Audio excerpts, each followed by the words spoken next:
Hi, I'm Dr. Todd Jardina, here to talk to you about 5 self care tips for mental wellness. Let's begin. Number one, listen to your body. Again, it sounds so cliche, but these things are repeated for a reason. We have to check in when the alarm bells go off. Is the body asking for sleep, hydration, something to balance your blood sugar? Are you paying attention to where you are in your menstrual cycle? Is your lifestyle forcing you to be too sedentary when you feel the urge to move? I could go on and on. So I ask my patients, before you sit down and look at your social media all throughout the day, pause and check in with your body on some of these topics first. As your day goes along, do you need water? Do you need rest? Do you need food? I work from what I call the Health 360 approach, and I look at how all these aspects of the self are interconnected. And the physical well being affects mental wellness in so many ways. So listen to your body, number one. Number two, find balance on the weekly. What I mean by this is that a day is too short of a time period and a year is too long to find a sense of balance. What is too much or not enough of something?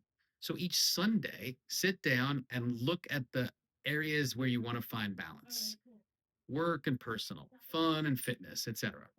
And ask yourself, if you gave too much to one side of the equation in the prior week, then in the next 6 to 7 days, give yourself more effort and attention to the component that you feel like was less.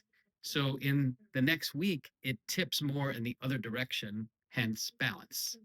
This also reminds you at least once a week of what you value, what your focus should be on.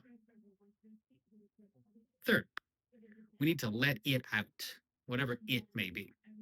This can be done through movement, exercise, dancing, yelling, crying, singing, laughing, so on. Holding in emotional energy is bad for us. So much research supports this. And so the key is letting it out. But for so many people, talking just feels uncomfortable, or it's too cognitive, it doesn't get emotional enough, or it just doesn't work. So I like to lean to some of these more physical modalities to get the energy out. You can tear up paper. You can lose your voice at a concert, go on a plant medicine journey, get a hot stone massage, do a hard workout class. It doesn't matter the method, so long as there's a sense of release and lightness afterward. Fourth, connect with your purpose.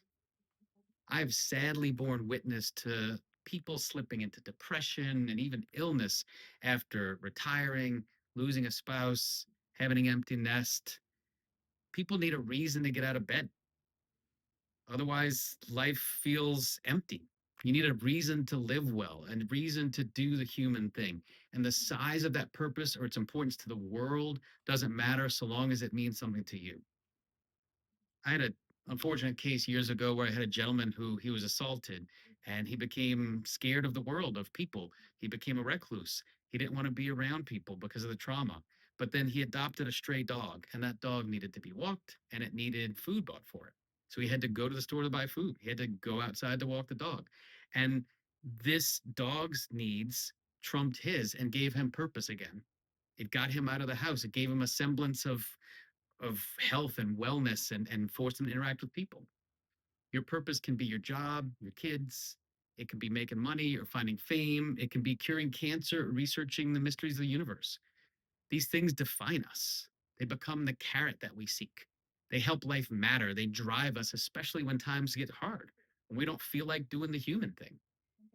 There's even a fascinating study of folks in an elder care home that were given the task of caring for a plant, giving it water and sunlight. And that added to their longevity of life. It gave them a reason to live, to get out of bed. The specific purpose doesn't have to mean anything to anyone else other than you, but it keeps us going. Fifth, finally, as simple as it sounds, have fun. These topics we're discussing, self care and mental wellness, can feel so grand and philosophical and lifelong when really all we're trying to do is have more good feelings and less bad vibes. Now, I'm not saying that having a laugh or doing a little dance will fix all your woes, but that's a good start. I remind my patients that we're all trying to find our own version of paradise. And really, what that comes down to, what mental wellness is really all about, is having more things in the positive column and less things in the negative. That's what my whole profession is all about. That's what mental wellness and happiness and self-care is a pursuit of. So you want to find your version of fun or joy or pleasure and leap into it. Life often boils down to human connection, and we connect through fear and distress, but we connect even more, even deeper with laughter and excitement. So celebrate the team winning, smile at a kid on a bike, enjoy eating an ice cream cone. You want to keep life childlike, and remember, it's only life after all. Those are 5 tips from me, Dr. G. Be well.